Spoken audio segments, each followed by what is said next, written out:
Systems change is easy to say and much harder to do.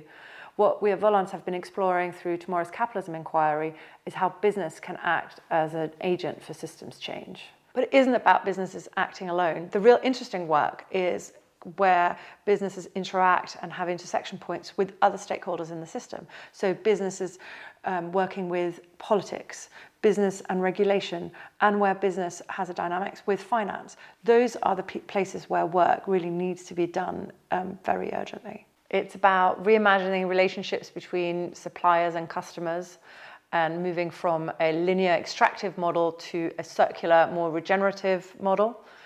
It's about shifting the way we think about value, about purpose, both in organizations but also as individuals, and how that overlaps the role of business in society and humans in society. We all know that there are tipping points ahead that could take us in exponentially bad directions, like permafrost melting and releasing vast amounts of methane. But there are also lots of positive exponentials ahead. Technological revolutions happening all the time, great science, social changes, the next generation that has very clear values that they want to implement and see in the future. And all those things could take us in exponentially good places rather than where we're headed right now. But it does require every single one of us to step up now or get out of the way. It's a new decade. We've got to enter it with a huge amount of optimism. The work we at the CBI do with businesses show that there is, I think, a genuine desire to step change the work we do, not just on sustainability, but on capitalism in general, how it delivers for people on the ground. If we are to transition to a regenerative economy, it is vital that politics and business talk to each other, and civil society as well. And if we're honest, I'd say over the last few years that hasn't been good enough. We've all been distracted by Brexit, by looming elections, by all of these things. And that relationship, I wouldn't say it's broken down, but it hasn't been as healthy as it needs to be. Let's change that now. Because if we are to tackle whether it's the climate crisis or the skills crisis or regional inequalities, it cannot be done without business, government and civil society working together, sharing all of their investment, all of their skills and all their expertise, and having a shared goal. It's time to build that. So the starting point is actually to put the architecture and the objectives in place to have those conversations, then get together and bring the solutions to the table. What we really need, if we're to truly transform our economic system, and to do so at the speed and scale that's necessary, we actually have to have a complete shift in mindset, in understanding what we even mean by value creation and how we incentivize that within organizations and how we build the right culture around that.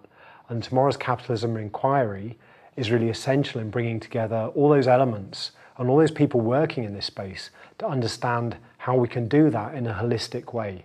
Because there is no one magic bullet or no one lever that you can pull to transform the system. If you're going to get change at speed and scale, what you need to do is pull many levers at once, and the scale will emerge from a number of interactions across the economic system. We have not lived in an age where growth has been exponential like we're going to see in the coming decade, and therefore we're ill-equipped to kind of deal with that growth, both as people, as businesses, policymakers, consumers.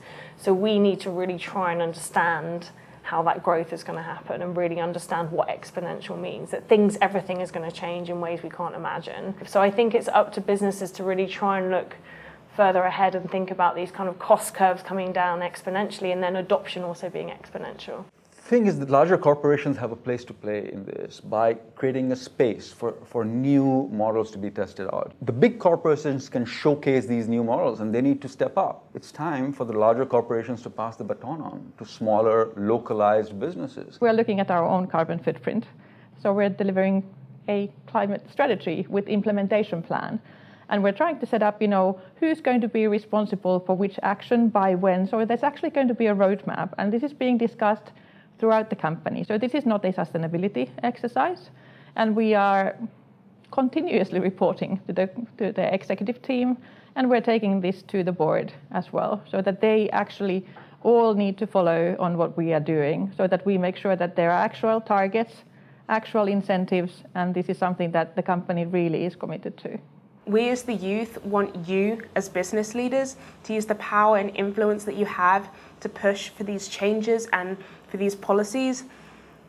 to decarbonize by 2030, have those goals, and to divest away from fossil fuels, to have sustainable business models where products are sustainably and ethically sourced and not harming our planet, and to realize that you have one of the louder voices in society and that you need to use it for the planet. The inspiration that you feel from these youth movements, don't let it end at inspiration. Let that drive you into action. We don't want you to just be inspired by us, but we want to see that you're listening to us and you are putting the planet and people over profit.